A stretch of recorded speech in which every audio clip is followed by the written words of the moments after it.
Hello, everyone. On March 19th, 2020, Governor Gavin Newsom declared a stay-at-home order due to the COVID pandemic. This October 19th will mark 6 months into this pandemic and new way of living. Last month, the EDD reported an 11.4% unemployment rate, a major shift from September of 2019. An estimated 1.56 million are still waiting to receive EDD benefits. We are living in a time of insecurity, financial insecurity, health insecurity, social insecurity, so forth and so on. Hi, everybody. I'm Melissa Hurtado, State Senator representing Senate District 14. Thank you for listening and joining us in this conversation today. People of all ages, genders, and backgrounds are feeling the challenges this pandemic has created. For many, this pandemic, the wildfires, and the social unrest has created anxiety, depression, suicidal thoughts, and social isolation. Since March, for example, Fresno County saw a high number of 17 suicides in the month of June alone, the highest in 3 years. Today's conversation will be around mental health in our community, the impacts, and what we can do to save the lives of those that are struggling the most. And joining the conversation today is Robert Nevarez, Police Chief, City of Delano. Hello, Melissa. Thank you for hosting this podcast. We very much appreciate you shining a light on a subject that oftentimes goes unnoticed. So thank you for that. Thank you. We also have with us Dr. Jana Price-Sharps. Thank you, Senator, for inviting me. This is a topic that's near and dear to my heart, so I'm privileged to be part of this. Thank you. Thank you both. This past month, we recognized September as Suicide Prevention Awareness Month and Substance Abuse Awareness Month. We are now in the month of October, but still very relevant. Chief Nevarez, in your law enforcement experience, and now as Chief of Police, how does suicide and substance abuse tie into your goal of gang prevention? Well, we just recently finished our podcast series on breaking the cycle of gang violence. And one of the themes that I saw that ran through a lot of the stories was dysfunction in families, and how oftentimes it appeared from the stories that were told that young persons were learning, they were learning from poor role models, and they were learning poor coping techniques for dealing with life challenges. And at the very core of this, and Dr. Price-Sharps can speak about it in more detail, when a person at that age is making poor decisions, oftentimes those poor decisions end up crossing into an area where they're involved in illegal activities or even gang activities. And so, as I mentioned in the podcast, finding a solution to gang violence, the police are going to be involved in that, but certainly the solution is way back here in a person's upbringing and their overall health, to include their mental health, so that they don't go down that path and end up becoming an issue for the police.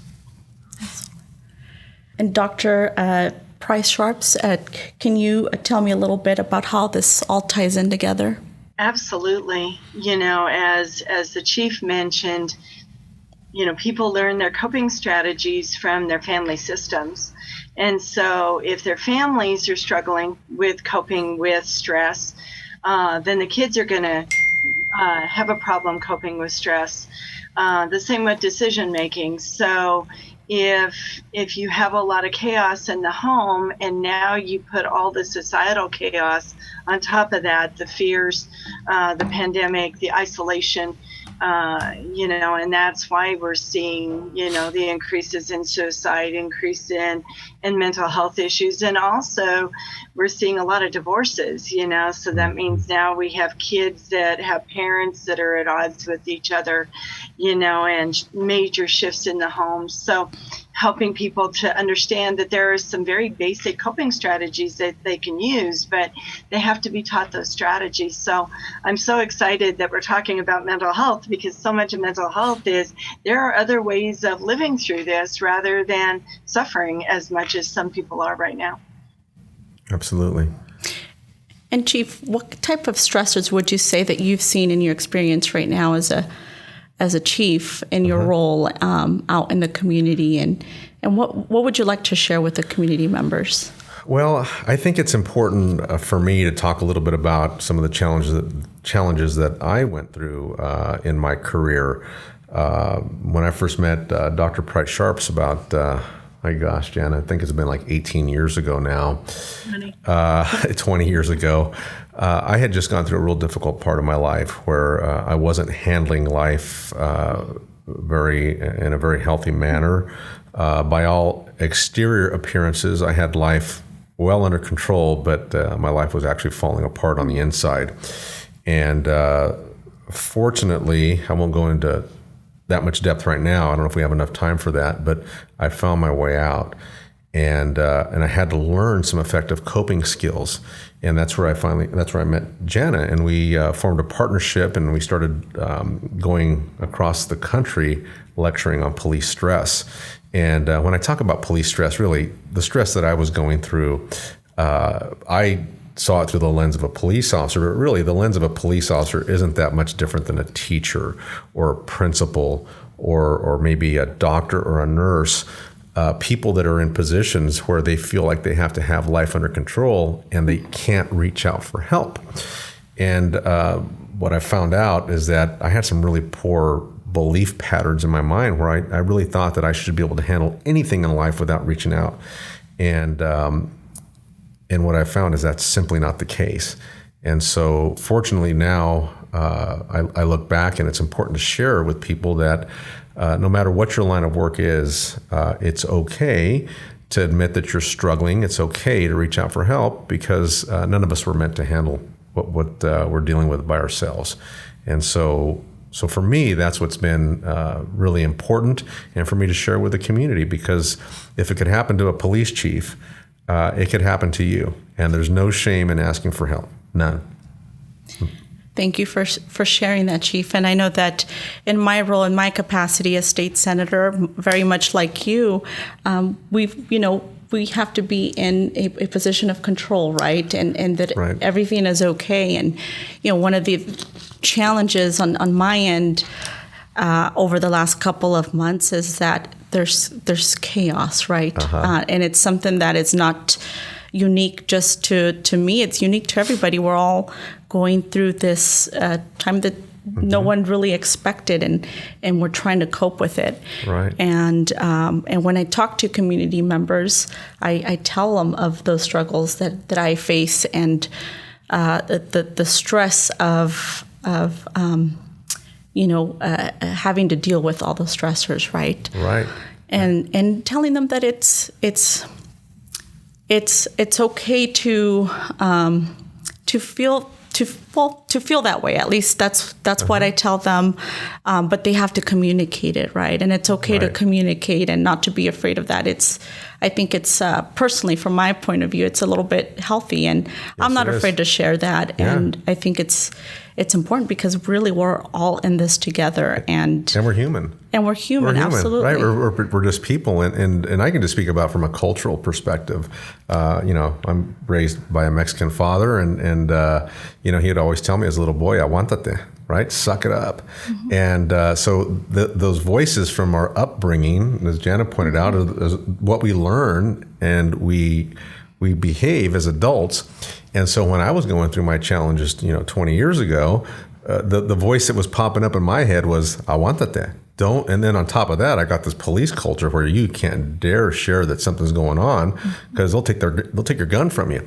And so here I was suffering with all of these symptoms, and I just will point out right now that I'm not a police psychologist. I'm not a psychologist at all. I'm a cop. And so if you're going through any of the symptoms that I describe, don't take it from me that it's somehow rooted in mental health. You got to get checked out by a doctor. But my hair was falling out. I had these weird sensations in the tips of my fingers. I had shortness of breath. I wasn't sleeping well. Irritable bowel syndrome. Nobody wants to admit to having that, right? That's just embarrassing. But I did. I mean, and the list went on and on and on. But I wouldn't reach out for help. And I was falling apart on the inside. And why? Because I was listening to those dang voices in my head. I want that. Mm-hmm. and believe me, for anybody that's out there going through any of these things that I mentioned, first of all, get checked out. There is no shame in asking for help. Absolutely. In fact, I think one of the biggest obstacles, and Jana can talk about this, is stigma. The stigma associated with getting help for the first psychologist I went to. I drove from Fresno all the way to Visalia because I didn't want anybody to know that I was seeing help. Right, Jana? Stigma? Absolutely. Stigma is a huge issue. And so I tell people mental health and getting help with mental health issues is no different than going to the doctor if you have strep throat or going to a chiropractor if your back is hurting. The brain is just part of the body, and it has problems as well. Your knee is broken or having a problem because you have pain. The way your brain is hurting is you start having irritable bowel, you start not sleeping well, you start having nightmares, you start having anxiety or panic attacks, you start not wanting to get out of bed, your self-talk becomes very negative. All of those are usually very easily fixed, but sometimes it takes a community, right? And so sometimes you have to reach out and say, hey, I don't know how to deal with this. This is all new territory. Help me through it. And there's lots of people that will do that. But you're right. The first step is you got to reach out and ask. Yes. Yeah, and I can I definitely know what that's like, right? Very much like the chief. It's kind of taboo, right, to even talk about having problems in our family, right? We just kind of you have to figure it out and be tough. Yes. But sometimes you're not tough as you think, right? And you're human. It's normal to be sad about something that you feel sad about, whether it's a loss or you can't go out during a pandemic. I mean, those are just natural feelings, and it's about really talking to someone and figuring out how to cope with it. And I think that myself, I've been able to cope with those feelings, right? From happiness to frustration to just feeling like there is much more that I can do, but it's figuring out how to do it, and those coping skills I think are huge. And I really wanted to ask Dr. Price-Sharps and see if what do you see in terms of the future and the future post-pandemic, and what role do we play as leaders of the community in improving and communicating with our community about mental health and the challenges that we all face? Oh, that's a great question. I think that kind of everywhere everyone looks, whether it's Twitter or the news or wherever, it's all kind of chaos. And I think the more we can say, look, we're going to get through this. We don't have all the answers, and we're all walking through this together, but we are going to get through this. And the more we do it together and we seek solutions together and we figure out, okay, we tried this and it didn't quite work, so we're going to adjust it a little bit here. But if we all walk that path together as a community, and I think if we could have a message that we're all part of the solution, not maybe part of the problem, and I think that's where leaders are role models in that, of we'll figure this out. Yes, it's tough, and yeah, it's kind of scary, and we haven't been down this path for 100 years, but we're going to figure this out.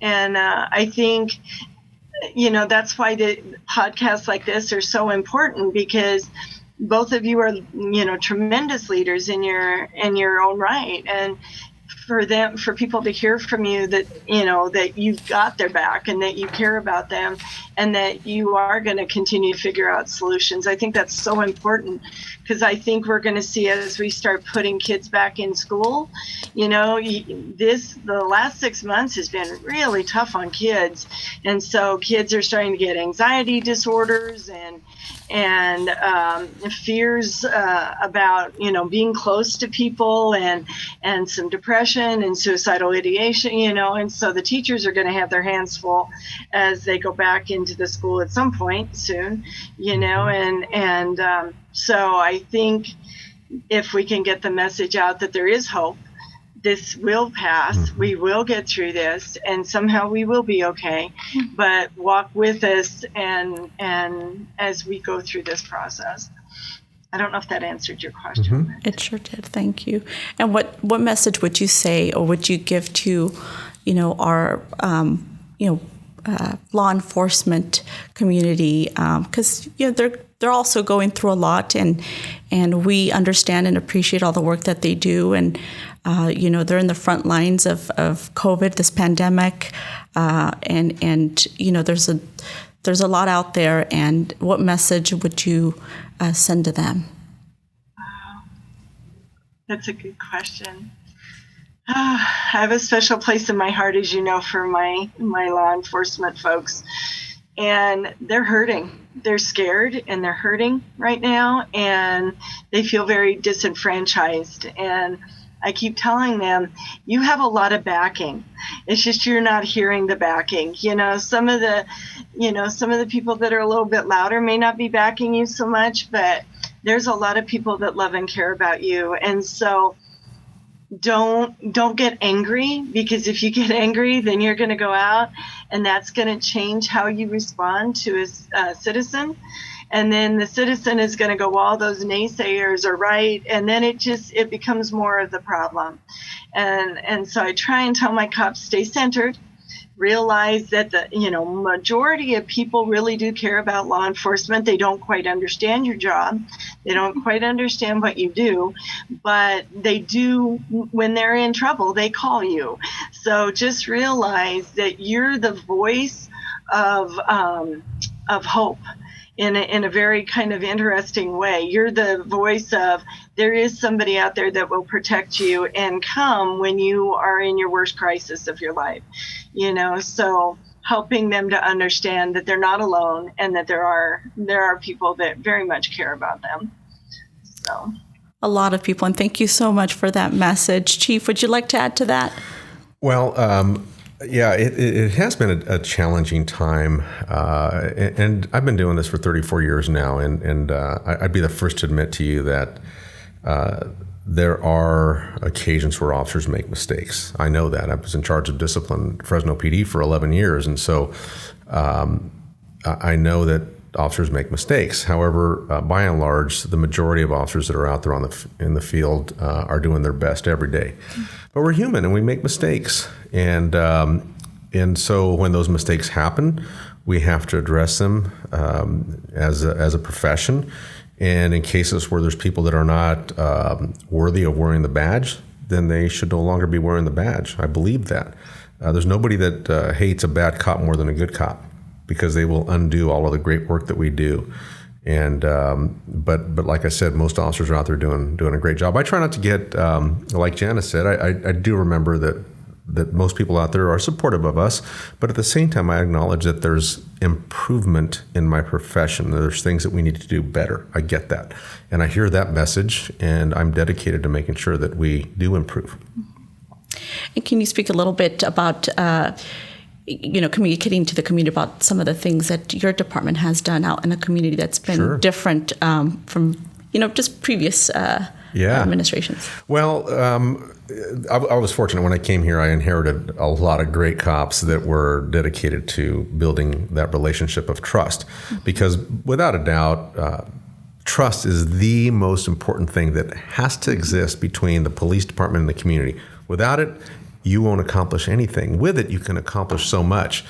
And so you see at our department, we do a lot of work, a lot of events in the community interacting, because the only way to show somebody that you're worthy of their trust is to be trustworthy.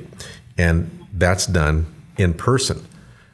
Unfortunately, with COVID, we aren't able to interact one-on-one like we used to. So I'm fortunate. I got some great creative members of my department that have found virtual ways to stay connected, because you don't get to ride that excuse. The first month and a half, 2 months, we're figuring out how to do this stuff in the COVID era, but you don't get to stay hunkered down and say, okay, we get to pass for the next year. No, you have to keep building that relationship of trust. because it's vital. And so now we're doing town halls in English and Spanish virtually. We're doing podcasts. We just finished up a 8-part series on breaking the cycle of gang violence in a podcast format. We did Café con Campesinos in a COVID-friendly manner. And we're going to be out there. We're just going to have to find out new ways to do that. So, but the most important thing for us, and I always go back to my native language, which is Spanish, tenemos que ser personas de confianza. We have to be people that can be trusted. And that's my job. I don't get to sit back and say, well, they don't trust me because they don't trust me. No, it's my job to create those avenues of trust. That's firmly on my shoulders. And so we're dedicated to it. And I love doing it. And I love doing it in creative ways. Well, I certainly appreciate you, Chief. I know that I've been in office for almost 2 years now. In December will be 2 years. But when I first came across you, really had a different way of kind of bringing the community together, and of course your department and the things that you were out there doing, and doing the Halloween, the trunk or treat is something that I think it's great, and having your officers be part of that, I think it provided the kind of trust that the community wants and needs, right. And definitely was a warm welcome to me as well. And I believe you even back then had a little video that you shot. We did. It was in Spanish to try to relate. I think there was a little bit of a viral video going on, and you all created one, and I thought that was really cool. And I said, I want to do something like that, but the lip sync challenge video. The lip sync sound, yes. Exactly. Yeah, we did that right after I came on board, and there's.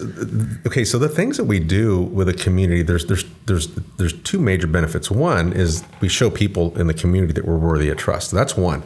But here's the other part, is as police officers, we don't generally get called to events that end well, right? We get called to the birthday party where 2 people got into a fight and one person, pulled out a gun. We get called to the quinceañera where there was a fight. Right? I remember I share this story a lot because when I first went to Fresno PD, I remember my colleagues, my fellow police officers, thinking in their minds that every quinceañera turned out violent. Well, I was raised by Mexican parents. I got volunteered for every quinceañera that there was out there. I always got, because I looked older. And my experience was all the quinceañeras that I went to ended well. But the problem for a police officer is we only get called when things go bad. And so psychologically, it's not healthy for an officer that gets sent to event after event after event with a negative outcome, because in their mind, they start seeing a very negative world, a very frightening world. I was paranoid for a while because I thought there were certain parts of Fresno that were just downright dangerous. They weren't. It was just that I only got called there when they ended bad. So back to my point, the reason we do these events, in addition to building trust, is to put officers into the community when things are going right. And so now they've got a more balanced perspective of what the world looks like. And believe me, you want a police officer that sees the world accurately. You do not want a police officer that's paranoid or scared of the community, because that ends in negative outcomes. And so there's 2 really good things going on by all of this trust building activity. Sounds like it has to go both ways, right? Absolutely. And this lady right here is the one that taught me about how paranoid I was. I didn't realize how faulty a vision I had of the world when I first met her. I thought she was messed up. Doctor, would you like to add some more to that? I mean, I think that's an interesting talk that, quite frankly, this is the first time I hear about, and I think that it makes sense. Can you tell us a little bit more? Because I was a farm laborer, but in Wyoming, where it's really, really cold. And then I moved here and I went through school. And so I didn't know anything about police culture. I had never been around police officers. And so when Chief Nevarez and I met and we started talking, he would say things and I was like, yeah, but not everybody is like that. And he's like, oh, Jana, you don't understand. And, so he taught me police culture and I taught him broad culture. Yes. There's a lot of good people out there. It's just you don't come in contact with them. But then I also learned that, there's some problems that we have societally as well. So we both learned from each other, and it was a great experience, but it was eye-opening for me as well. So seems like it's something that we really could take to the whole, at the, statewide level, where we can really do more of that, right? Because I think it does go both ways, and trust has to be on one end just as much as the other. And it does, but I think it's important for the leader of the organization to understand the psychology of police work. I really did see the world through a dark lens. I mean, I think that was part of at the core of my anxiety. I was really afraid. I was always in an altered state of alertness. I couldn't relax. Even something simple like going out to the store and shopping. You go out to the store and shop, you throw stuff in a basket. Your head's not on a swivel. Mine was, because when I went to that grocery store 2 or 3 times over the prior 6 months, it was because it ended in a shoplift, or maybe car got broken into, or some car got stolen in the parking lot. So in my mind, those 3 events over 6 months make this a negative, scary environment. You're going out there, you never saw any of that, so you're perfectly relaxed. I'm not. And that is a challenge for police officers. And that's why it's incumbent on the leader of the organization to do things to force them to have a more accurate view of the world, so that you don't have to go down that path of getting as broken and having such a flawed outlook as I got. That's why I think school resource officers are so important, because a lot of times the kids, that's their only positive experience with a police officer. And it's been my experience, and Chief, tell me what you think, but those are usually the cops that really like working with kids. They have a heart for it. And so those kids are getting access to a police officer, and they're like, oh, this is just a human being that cares about me, rather than somebody I have to be afraid of. And years ago, and I'm going to tell a story on you, Chief, I hope that's okay. That's okay. But I had a student at Fresno State, and she had a little girl, a little 3-year-old girl, and she got stopped, and she was speeding, and it was her first time that she'd ever been stopped, and she had immigrated from Mexico, and so she was scared, and she started crying, and so her little 3-year-old girl saw her start crying, and so the 3-year-old is like, oh my gosh, if mom's crying, this is really bad. And the officer, she said the officer was really nice, and but in class we were talking about PTSD, and she raised her hand and she said, she said, when I drive anywhere, if my little girl sees a police car, she bursts into tears. And she goes, does she have PTSD? And I said, well, actually, I don't know, but she's surely starting on that foundation. And I said, but there is a quick fix to that. And she said, what's that? And I said, I have a couple cops that I'm sure will help you out. And so one of them was a K-9 SWAT guy, and he has 5 kids, and still does. But he went over to her house, and he sat on the floor, brought her a blanket, brought her a teddy bear, and sat and played with that little girl for like an hour in uniform. And then I set it up so that the little girl could meet at that time, Deputy Chief Nevarez at Fresno PD. And so Mom took her over there, and Deputy Chief at that time, Nevarez, came down with, I don't know, balloons and suckers and stickers and whatever in uniform, so that little girl could see not all cops are scary and you don't have to be afraid. And I think that's that nexus, that, Senator, that you're talking, that needs to happen. So, and that little girl from then on didn't cry when she saw police cars. She was fine. Yeah. Thank you for sharing that. I was going to ask, and I will ask, what more, as a representative of the Central Valley, what more can I do to help with creating that trust in the community between the two? I wouldn't say two sides, but really just the community as a whole.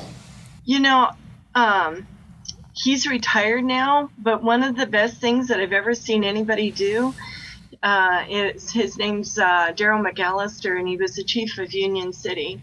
And one of the things that he did when he was the chief is he had a one-day event where he invited high school students, some parents, some teachers, some community leaders, and some religious leaders. And he got with COVID, maybe you have to do this virtually, I don't know.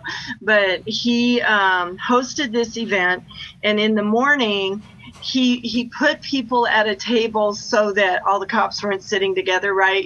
So there'd be like a cop, a teacher, a community leader, religious leader, a high school student, that kind of thing.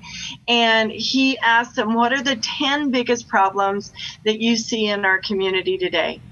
And he had them write it all out. And then at the end of that, like at 11:30, they went through what each group had isolated. And then in the afternoon, he invited them back. He served them lunch, and he invited them back, and he says, okay, what are the resolutions? And by the end of this day, we're going to come together and we're going to figure out what are some ways we can solve these problems together as a community. And, I just thought that was a phenomenal event. And I thought, gosh, if every city did that, can you imagine where we would be?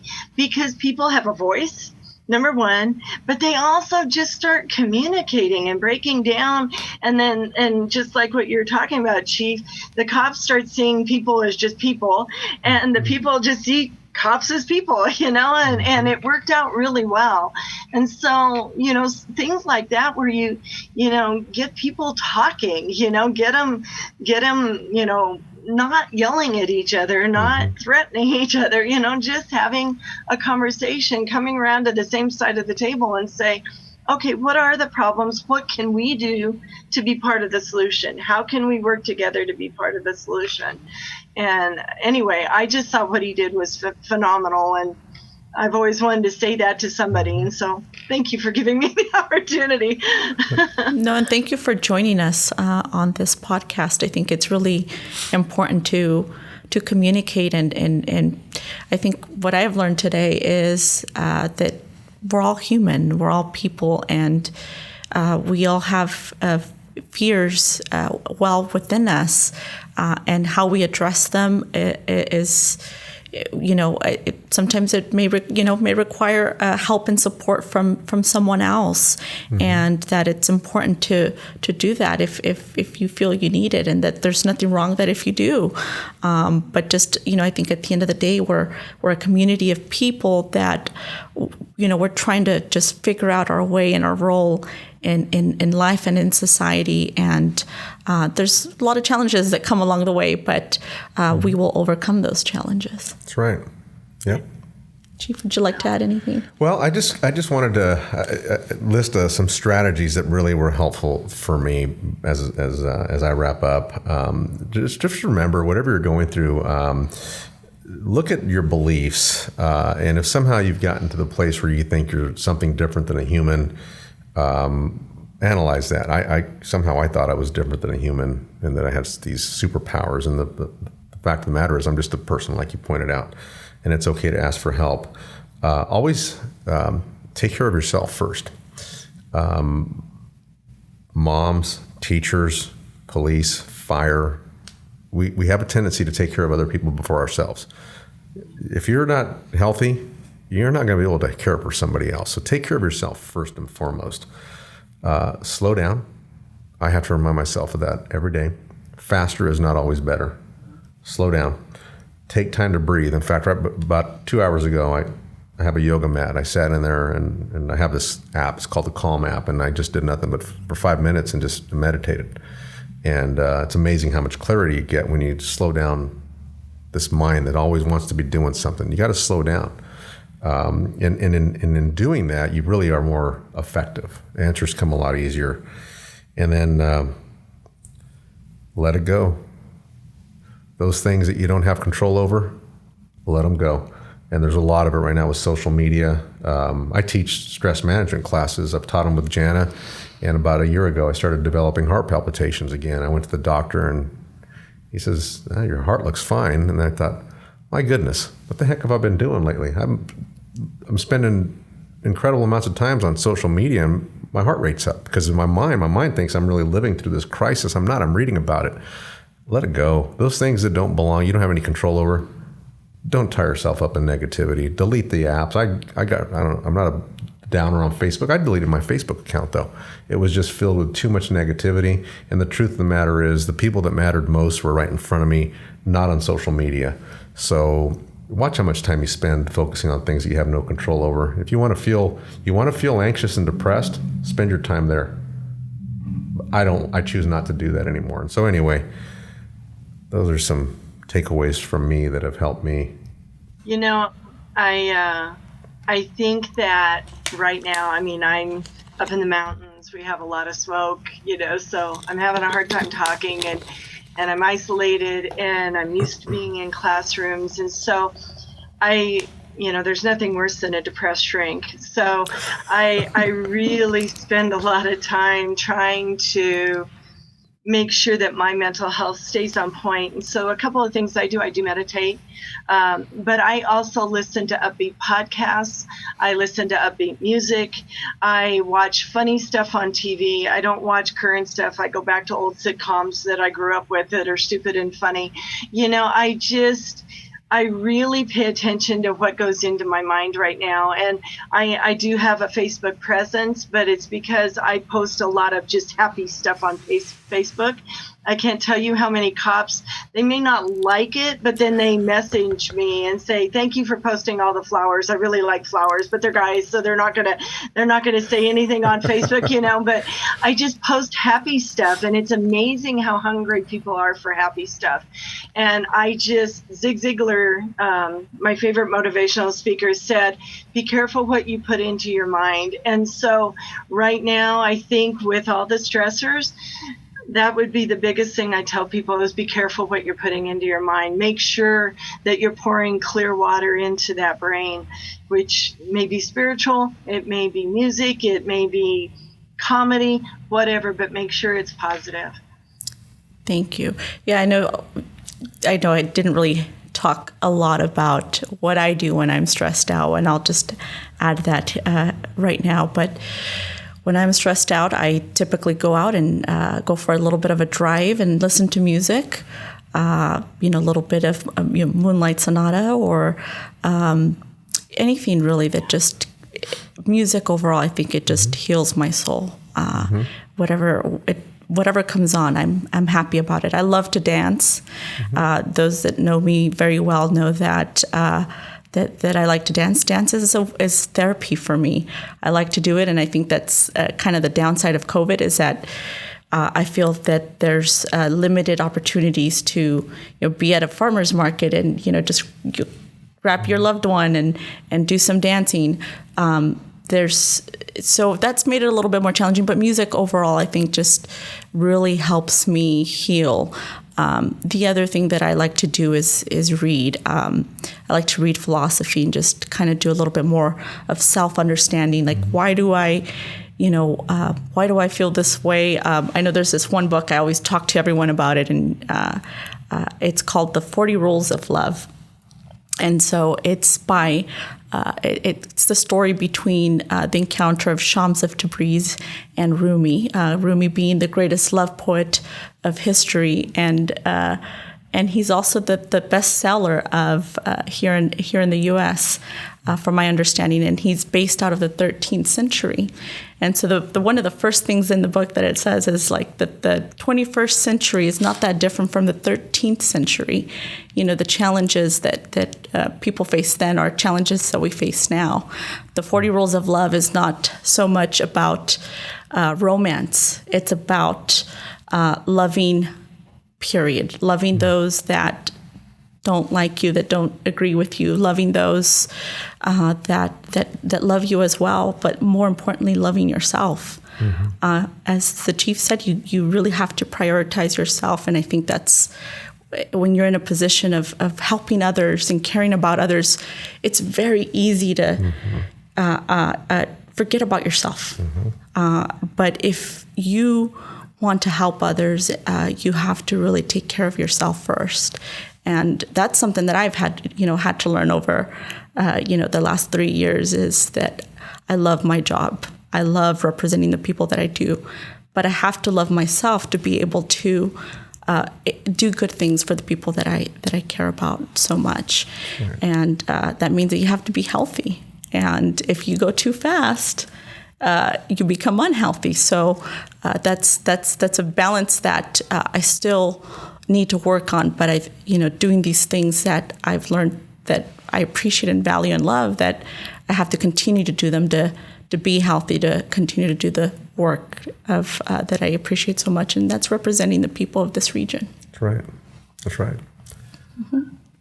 So thank you, Chief. Thank you, Doctor, for being on this podcast today. I hope that this is the first of many conversations that we have with the community, and I hope that that everyone that is watching this podcast or listening to it, that something positive comes out of it for you all, and I hope that that we can be here for you. We are here for you if you need us. But thank you all so much. Thank you, Senator. Appreciate it. Thank you so much. It was a privilege.